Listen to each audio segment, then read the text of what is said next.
This devotion is based on Psalm 119, and we're in the last section of this one today, verses 137 to 176, the last part, and I'm calling this section Right and Wrong.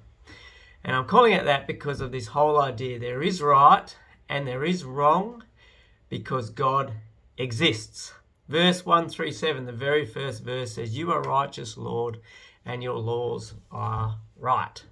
You know, the whole bedrock of law in the world is changing. Once it used to be that we saw law as coming from God. That was the source.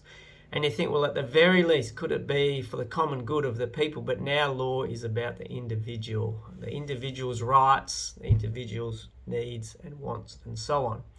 But throughout this section of the psalm, the writer is saying, I'm interested in your law. That's what I want to guide my life. That's my bedrock. And the context is actually like a lament psalm where the writer actually feels like he's under attack. And verse 147, he's saying, I put my hope in your word. When I'm under attack, that's what I do.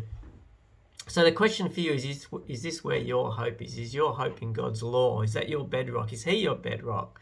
And do you like that he gives right, wrong, he gives direction? So some highlights on this. Verse 140 says, your promises have been thoroughly tested and your servant loves them. Verse 142 says, your righteousness is everlasting and your law is true. Verse 160 says, all your words are true, all your righteous laws are eternal. Hear that? Eternal.